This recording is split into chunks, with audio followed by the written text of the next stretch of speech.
한 중년 부인이 몸이 약해져서 병원을 찾아갔습니다. 의사 선생님이 그 여인에게 묻습니다. 어디 몸이 특별히 아픈 데가 있습니까? 그랬더니 아니, 없습니다. 그런데 왜 오셨습니까? 예, 몸이 자꾸 약해지는 것 같아서요. 그러자 의사가 몇 가지 기본적인 검사를 다 마친 후에 이렇게 말을 했습니다. 제가 보기에는 아무런 문제가 없는 것 같은데 혹시 요즘 식사는 어떻게 하십니까? 예, 다이어트 하느라 잘 못 먹었습니다. 얼마나 못 먹었습니까? 하루에 한 끼 먹을까 말까 할 정도로 서너 달을 살았습니다. 의사 선생님이 그 말을 듣자마자 이렇게 처방을 내렸다고 합니다. 당신에게는 병원이나 의사가 필요한 게 아니군요. 밥이나 잘 먹으시오. 밥이나 잘 먹으라는 거죠. 여러분, 몸이 건강하기 위해서 적어도 우리가 지켜야 될 3가지 원칙이 있다고 합니다. 첫째는 적당히 영양가 있는 음식을 먹어야 하고요. 둘째는 맑은 공기와 오염되지 않은 물을 마셔야 된다는 겁니다. 셋째는 적당히 운동을 하며 살아야 된다는 거죠. 건강을 지키기 위해서 이 3가지 원칙을 무시하면 녹용이 아니라 녹용 할아버지를 먹을지라도 여러분 건강할 수 없습니다. 우리는 옛날 어른들이 밥이 보약이다 그렇게 말씀하셨습니다. 밥 잘 먹고 열심히 땀 흘려 일하고 그렇게 일하면 여러분 그 이상 가는 건강 비결이 없다는 거죠. 그런데 요즘 현대인들을 가만히 보면 새끼 밥은 제대로 챙겨 먹지 않으면서 여러분 비타민 챙겨 먹고 보약 같은 것을 잘 먹으면 건강하리라 생각을 합니다. 열심히 땀 흘려 일하지도 않으면서 건강기구나 운동 같은 것들을 여러분 쫓다 보니까 건강 다이어트 하는 사람 여러분 별로 건강한 모습들이 아닙니다. 건강하기를 원하십니까? 그렇다면 밥 꼬박꼬박 챙겨 먹으시고 열심히 일하시고 그리고 적당히 휴식을 누릴 수 있어야 합니다. 그러한 사람들에게 여러분 건강이 주어진다는 사실입니다. 뭐 다른 비법이 없습니다. 몸이 건강하기 위해서 이런 원칙이 있는 것처럼 사회가 건강하기 위해서 기본적인 원칙이 있습니다. 신용이라든지 정직이라든지 공의나 질서 여러분 이런 것들을 잘 지키며 여러분과 제가 살아야 됩니다. 이런 기본적인 원칙을 무시하면 그 사회는 병든 사회가 되고 맙니다. 우리 몸이 건강하기 위해서는 기본적인 원칙이 있는 것처럼 그리고 우리 사회가 건강하기 위해서는 여러분 기본적인 원칙을 지켜야 되는 것처럼 우리 신앙생활에서도 지켜야 될 그런 기본적인 원칙이 있다는 거예요. 우리의 신앙적인 기본 원칙을 보면 여러분 아주 간단합니다. 신앙의 기본이 원칙이 뭡니까? 여러분과 제가 너무나도 잘 알고 읽는 내용입니다. 새로운 이야기가 하나도 없습니다. 그냥 여러분 기도하는 것이고 그리고 말씀을 잘 받아 먹는 것이고 전도하고 봉사하고 헌신하고 섬기는 삶을 사는 것 이게 신앙의 기본입니다. 우리의 영혼이 건강하기 위하여 여러분 영혼의 호흡인 기도를 하고 그리고 매 순간 영적인 양식인 하나님의 말씀을 묵상하고 하나님의 말씀을 받아 먹는 그 자리 그리고 영혼의 운동을 하면서 서로 나누고 봉사하고 헌신하는 삶을 사는 것이 여러분 기본을 지키는 신앙생활입니다. 그런데 우리는 그동안 신앙생활하면서 이 기본을 너무 무시하며 살았다라는 거예요. 원칙을 지키지 않았습니다. 기도를 안 했습니다. 영혼의 호흡인 기도를 안 하는데 내 영혼이 숨을 쉬지 않는데 여러분 이 영혼이 어떻게 살 수 있습니까? 생명력이 없을 수밖에 없지요. 영적 생명의 양식인 하나님의 말씀 깊이 묵상하면서 그리고 그 말씀을 믿음으로 받아 그 말씀대로 순종하면서 살려고 애쓰지 않았습니다. 그러니 내 속사람이 영양실조에 걸릴 수밖에 없는 거죠. 여러분, 오늘날 성도들의 문제가 뭘까요? 오늘날 크리스찬들의 문제가 뭡니까? 예수 믿는다고 하면서도 하나님의 뜻에 대해, 성경에 대하여 너무나도 무지한 것이 문제입니다. 사회적인 학문이나 상식은 여러분들이 엄청나게 많이 가지고 있을다 할지라도 하나님의 말씀에 대해서 무지하니까 여러분 어떤 것이 하나님의 뜻인지 그리고 어떻게 하나님의 뜻을 이루어 살아야 되는지를 알지 못하는 겁니다. 그동안 우리는 봉사라든지 섬김이라든지 전도라든지 이 신앙의 운동을 하지 않고 살았습니다. 몸으로 움직이는 섬김의 삶을 살지 않았다라는 거죠. 그냥 교리로만 알고 머리로만 여러분 커진 그런 영적인 비만에 걸려서 움직이지 않는 삶을 살고 마음만 잘하는 그러한 삶을 여러분과 제가 살고 있다라는 거예요. 그래서 이 사회와 역사에 대해서 하나님의 뜻을 펼치지 못했습니다. 이게 병든 증거입니다. 겉으로는 믿음이 있다 하면서도 실상은 우리는 무기력했다라는 거예요. 내 신앙이 모태신앙이고 내가 언제부터 예수 믿고 그리고 직분이 뭐다라고 말은 하지만 여러분 중요한 건 실상은 경건의 능력을 다 상실해버렸다는 사실입니다. 지금으로부터 약 100년 전 1919년대에 우리 한국 땅에는 2천만 명의 동포가 살고 있었습니다. 그때의 기독교인의 숫자는 18만 밖에 되지 않았다고 그래요. 20만이라 해도 여러분 2천만 중에 1%밖에 안 되는 거죠. 그런데 우리가 잘 아는 대로 1%밖에 안 되었던 크리스찬들이 1919년 여러분 기미 독립선언서에 서명한 사람이 33명인데 그 중에 16명이 성도였다라는 겁니다. 크리스찬이었다라는 거예요. 다시 말하면 약 50%가 기독교인이었습니다. 그러니까 전체 인구의 1%밖에 되지 않는 기독교인들이 깨어서 바른 목소리를 내는 지각 있는 지도력을 가지고 전 국민의 50%를 대표했었다라는 것입니다. 그 당시 국가적으로 사회적으로 볼 때 기독교인들이 이런 엄청난 능력과 힘을 발휘하고 있었다라는 사실이에요. 그럼 여러분 오늘날은 어떻습니까? 지금 현재의 신앙인들의 모습은 어떨까요? 아니, 여러분과 제 모습은 어떻습니까?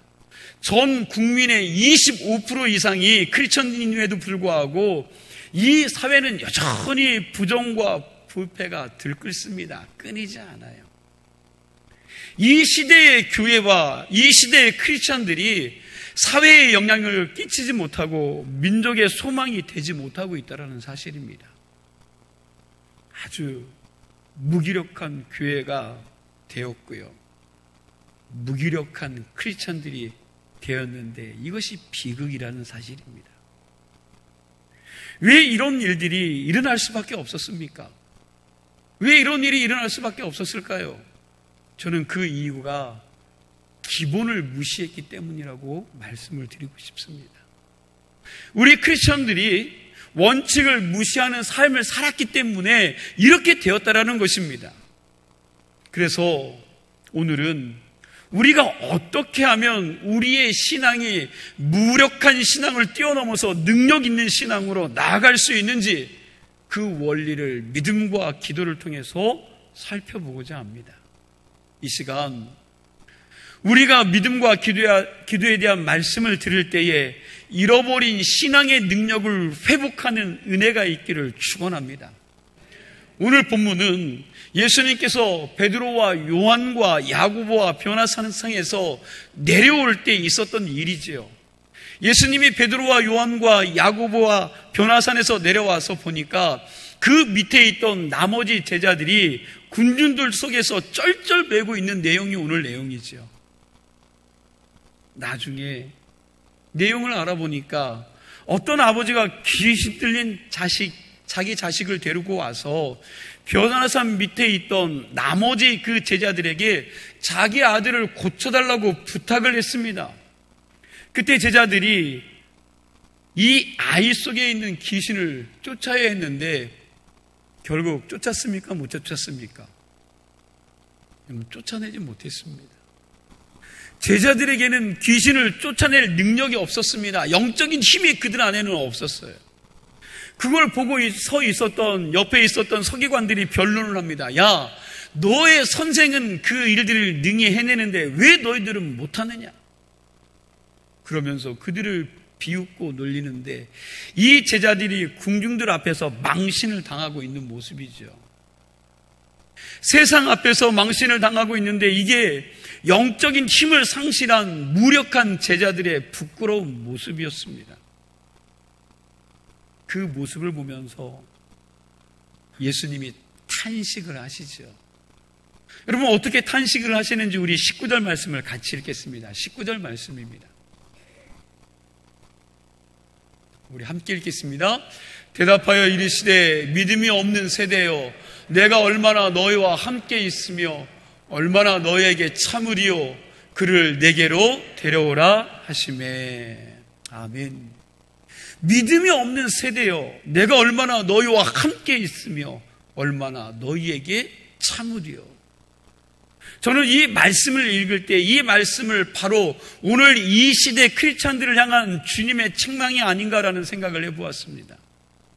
2000년 전 무기력한 제자들과 믿음이 없는 군중들을 향해서 탄식하셨던 그 주님은 오늘날 이 시대를 무기력하게 살아가는 성도들을 향해서 또 탄식하고 계시다는 사실이에요. 믿음이 없는 세대요. 믿음이 없는 세대. 내가 너희에게 얼마나 더 참아야 되겠느냐. 우리가 하나님 믿는다고 하면서도 믿음대로 살지 않습니다. 목사와 장로와 권사와 집사라는 명예로운 직분을 가지고 있지만 경건의 능력을 상실해버렸습니다. 기도할 줄 모르고 기도하지 않고 여전히 습관적으로 짓는 그 죄들에 자신을 맡긴 채 변화하려는 시도조차 하지 않습니다. 내가 그렇게 사는데 어떻게 예수를 믿으라고 말할 수 있겠습니까? 그렇다고 내 것을 다른 사람들과 나누는 것도 아니고 주님을 닮아 착한 행실의 본을 보이는 것도 아니니 이 세대가 성도들과 교회를 보면서 이런 우리의 주인 되신 예수님을 어떻게 보고 있겠냐는 거예요. 여러분들의 모습을 보고 여러분 예수를 믿지 않는 사람들이 어떻게 판단을 하겠습니까? 여러분들의 신앙생활을 보고 예수 믿지 않는 사람들이 오늘날 이 교회들의 모습을 보고 그들이 어떻게 예수 믿을 수 있겠냐는 거예요. 우리는 정말 주님이 보시기에 믿음이 없는 세대를 여러분과 제가 살고 있습니다. 문제가 바로 여기에 있습니다. 신앙생활의 가장 기본인 믿음이 없는 게 문제입니다. 믿음은 신앙생활의 기본이요. 정말 많은 크리스찬들이 일주일에 한 번 교회에 왔다 갔다 하는데 속으로 믿음이 하나도 없습니다. 어떤 사람이 말하는 것처럼 겉으로 보기에는 유실론자인데 그러나 실제로 살아가는 그 사람의 삶의 모습을 보면 믿지 않는 무신론자의 삶을 살아가고 있다는 거예요. 어쩌면 예수 믿지 않는 사람들보다 더 악하게 살아가고 있다는 사실입니다. 분명히 교회는 맞습니다. 그러나 그 사람이 살아가는 삶의 모습을 가만히 보면 하나님이 없는 것처럼, 아니 하나님을 믿지 않는 자처럼 살아가고 있다는 사실이죠. 왜 무력한 신앙생활을 하느냐 하면 하나님을 온전히 믿지 못하기 때문입니다. 믿음은 하나님의 능력을 담는 그릇입니다. 믿음은 하나님께서 부어주시는 하늘의 모든 위로와 평강과 영적인 힘을 담을 수 있는 수도관과 같은 것입니다. 그러니 하나님을 믿는 성도가 믿음이 없으면 무력할 수밖에 없습니다. 그렇게 하나님을 믿지 못하다 보니 미래에 대해서 불안합니다. 아무것도 염려하지 말라고 말씀함에도 불구하고 하루하루가 불안하고 살아갈 날들이 두려운 거지요. 찬송을 해도 힘이 없고요. 기도를 해도 능력이 없습니다. 2월이라 그런지 전쟁 얘기를 계속하게 되는데 2차 세계대전 때 히틀러가 600만 명의 유태인들을 학살을 했죠. 세계 2차 대전을 일으키기 전에 히틀러가 유대인들을 예비 구속을 했었다고 합니다. 그 구속당한 사람들이 히틀러가 나타나는 모습을 보고 두렵고 떨었습니다. 그런데 그 중에 나이 많은 노인 한 사람이 히틀러 앞에서 껄껄껄거리고 웃더라는 거죠. 그때 히틀러가 얼마나 기분이 나빴겠습니까? 이제 조금 있으면 다 죽이려고 하는 분위기인데 다들 그 분위기 때문에 공포에 떨고 있고 죽을까봐 그렇게 두려워하고 있는 그 모습 가운데 한 노인이 껄껄거리면서 웃는데 여러분 히틀러가 굉장히 기분이 안 좋은 거지요. 그래서 개인적으로 그 노인을 불렀습니다. 그리고 그 노인에게 묻죠. 왜 당신 웃었냐는 거죠. 왜 당신 왜 웃었어? 이 노인이 랍비 선생이었는데 그 소리를 듣고 이렇게 말을 합니다. 역사적으로 우리 유대인들을 죽이려고 하는 시도는 많이 있었어. 애굽의 바로가 그랬고 옛날에 아말렉 족속이 그랬고 시리아의 에피파네스가 우리 유대인들을 멸절시키려고 했어. 그리고 AD 70년에는 로마 제국의 네로와 티투스가 그랬어. 그런데 유대인들을 멸절시키려고 했던 사람들은 다 죽었지만 유대인들은 아직도 살아있어. 그리고 앞으로도 살아있을 것이요. 왜? 우리에게는 하나님의 약속의 말씀이 있기 때문이요. 유대인 랍비는 그 말을 하고 그 자리에서 죽음을 맞이했습니다. 그러나 그가 고백하고 선포했던 그 약속이, 그 예언이 5년도 못 되어서 그대로 성취가 되었습니다. 5년도 안 돼서 히틀러는 연합군 포위망 속에서 자기 목숨을 스스로 끊어서 죽을 수밖에 없었습니다. 여러분, 이렇게 믿음이 있는 사람은 죽음 앞에서도 당당할 수 있습니다. 하나님께서 천지의 주인이신 것을 믿는 사람은 어떠한 처지와 역경 속에서도 여러분 결코 낙심하지 않습니다. 하나님은 결코 실수와 실패가 없으신 분임을 믿고, 그리고 그분이 나를 너무너무 사랑하셔서 당신의 하나밖에 없는 외아들 예수 그리스도를 나를 위해 십자가에 못 박아 죽이심으로 말미암아 나를 살리셨다라는 그 신앙을 가진 사람은 어떤 시련과 역경 앞에서도 두려워하지 않을 수 있음을 믿으시기 바랍니다. 왜? 그 사람이 하나님의 약속을 붙들고 있기 때문에, 하나님의 약속을 부여잡았기 때문에 그렇습니다. 하나님께서는 이 모든 것들을 협력하여서 당신의 선을 이루어 가는 분이기 때문에 그렇다라는 사실입니다. 자, 여러분, 믿음이 세상을 이기는 힘입니다. 찬송가 357장에 나오는 가사처럼 믿음이 이기네, 믿음이 이기네. 주 예수를 믿는 믿음이 온 세상을 이기네. 그럼 우리 이 후렴 부분 한번 같이 불러볼까요? 믿음이 이기네, 믿음이 이기네. 주 예수를 믿음이 온 세상이. 우리 한 번만 더 찬양합니다. 믿음이 이기네, 믿음이 이기네, 믿음이 이기네. 주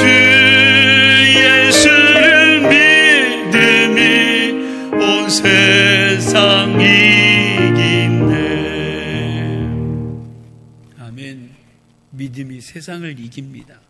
믿음이 귀신을 쫓아냅니다. 믿음이 하나님을 기쁘시게 해드립니다. 믿음이 힘입니다. 믿음을 통해서 하나님이 역사하시는 줄로 믿으시기 바랍니다. 복음서를 보면 예수님께서 이 세상을 살아가시면서 수많은 사람들을 만나는 모습이 나오고 있지요.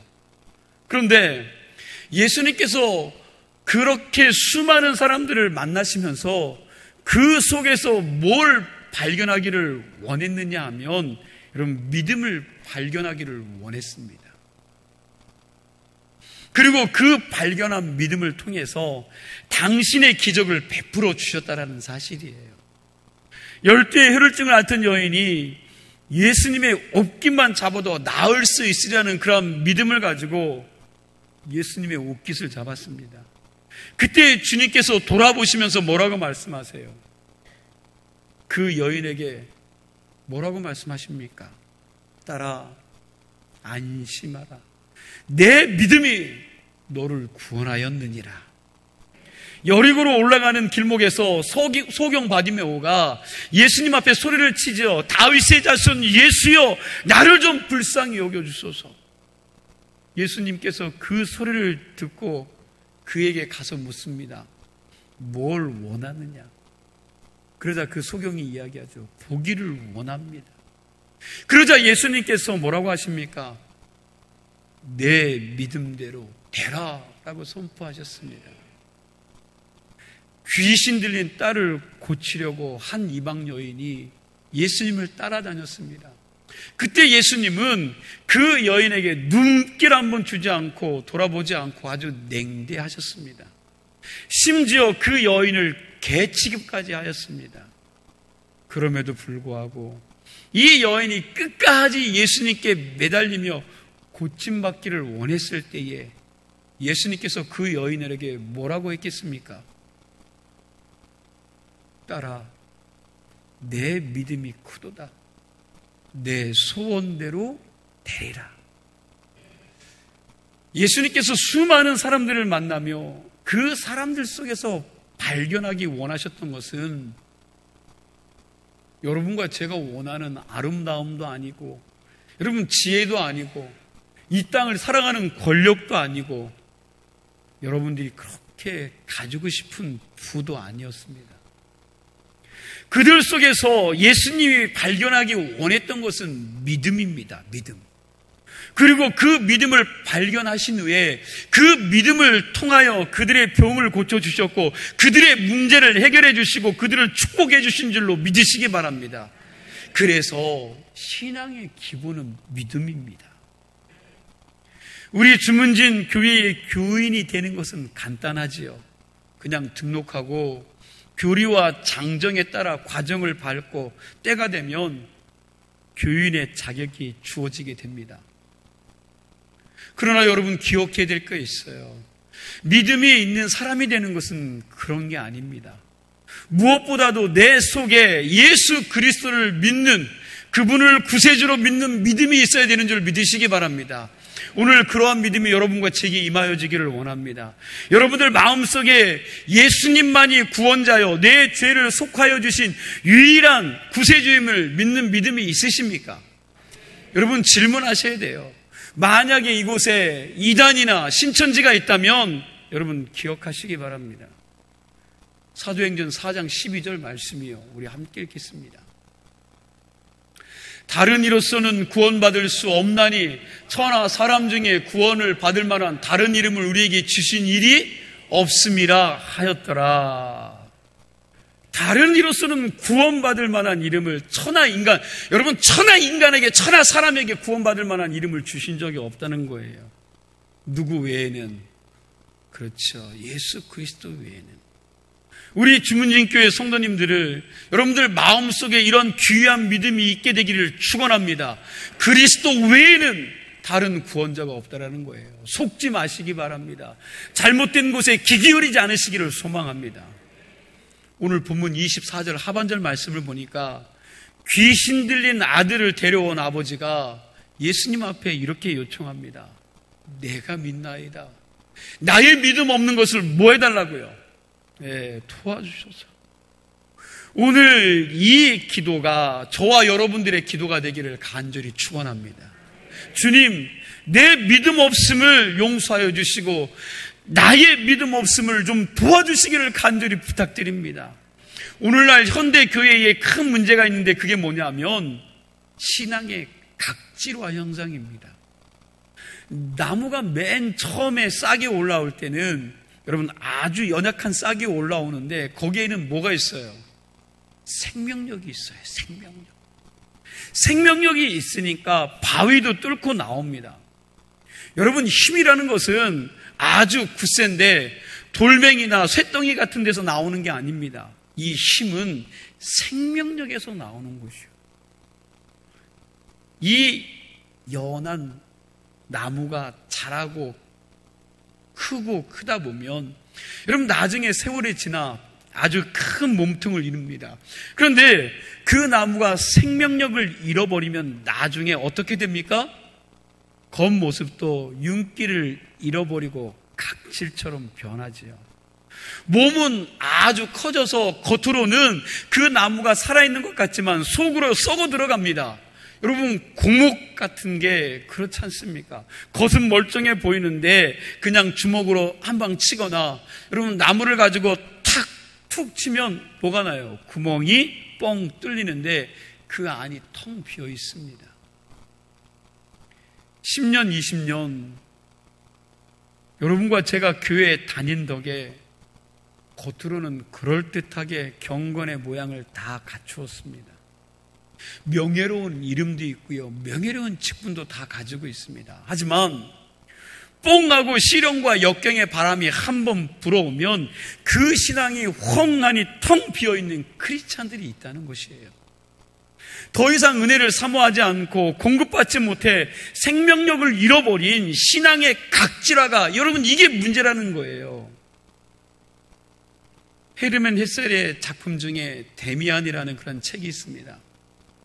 그 마지막 부분에 이런 유명한 말이 적혀 있어요.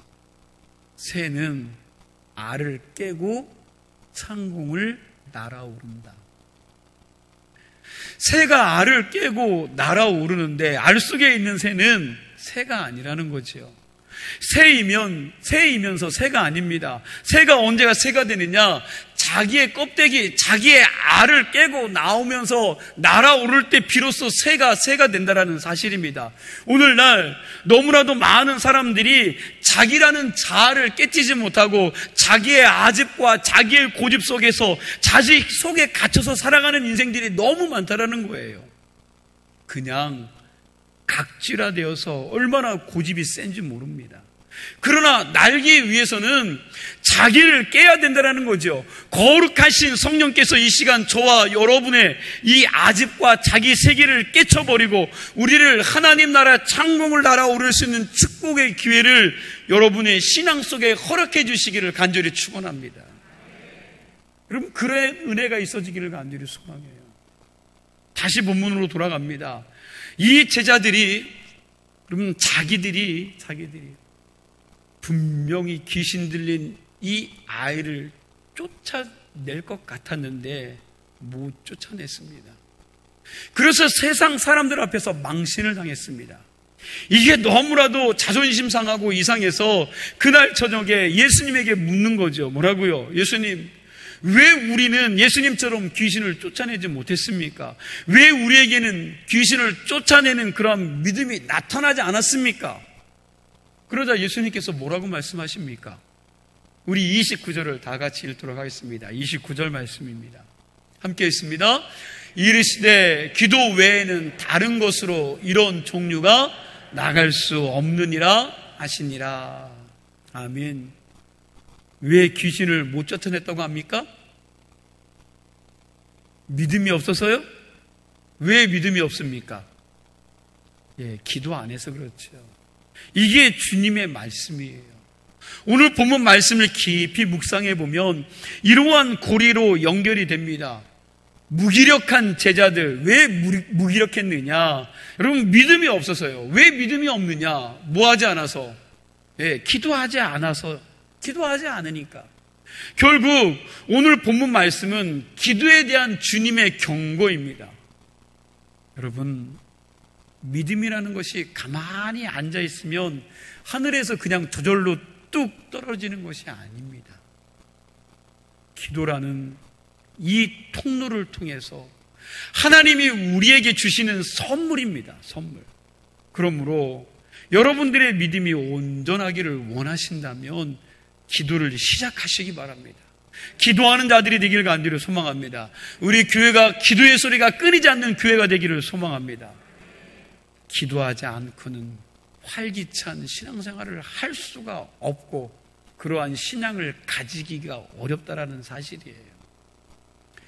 권은 목사님의 글 중에 제가 감동받은 글이 있어서 제가 이것을 읽어드리고 말씀을 마치려고 합니다. 여러분 잘 귀 기울여 들으시기 바랍니다. 한때는 5, 6월의 실록처럼 활력이 넘치는 신앙생활을 하던 형제들이 왜 갑자기 생기를 잃어버렸을까요? 왜 기쁨이 사라지고 열심히 식어버렸을까요? 왜 시험 앞에서 맥을 못 추는 나약한 사람이 될까요? 왜 관심사나 생각하는 것이 세상 사람들처럼 속된 것에 기울어질까요? 그 이유는 기도를 못하고 있든지 아니면 기도를 하지 않기 때문입니다. 여러분, 그분의 고백이에요. 여러분과 제가 시험 앞에 맥을 못 추고 여러분과 제가 늘 관심사가 하나님의 일이 아니라 세속적으로 가 있는 것은 여러분 기도하지 않기 때문에, 여러분과 제가 기도를 못하고 있기 때문에, 아니 기도의 자리를 사모하지 않기 때문이라는 겁니다. 이게 정말 맞는 이야기이지요. 크리스찬들이 기도하지 않으면 이렇게 될 수밖에 없습니다. 여러분, 예전에 정말 신앙생활 생명력 있게 멋지게 했었는데 지금은 무기력하게 하고 있는 분들이 혹시 있으십니까? 나의 기도 생활을 한번 돌아보시기 바랍니다. 내가 깨어 기도하고 있는 자인지, 기도로 주님의 은혜를 받고 있는지, 기도함으로 인하여 주님의 음성을 듣고 있는지, 그 기도에 문제가 있다는 것을 발견할 수 있기를 간절히 소망합니다. 여러분, 다시 입을 벌려 하나님을 구하시고 하나님 앞에 기도하기를 시작하는 교회와 성도들이 되기를 원합니다. 그렇게 될 때에 무기력했던 신앙들이 생명력을 얻고 능력이 없던 생활들이 능력이 있고 힘이 있는 신앙인이 되실 줄로 믿습니다. 바라기는 여러분과 제가 하나님 앞에 기도하기 시작하고 기도가 회복됨으로 말미암아 여러분을 통하여 예수 그리스도가 나타나지고 여러분들의 삶 가운데, 여러분들의 생활 가운데 생명력이 있는, 능력이 있는 신앙이 다시 한번 회복되어지는 은혜가 오늘 여러분과 저에게 임하여지기를 축원합니다. 기도하시겠습니다.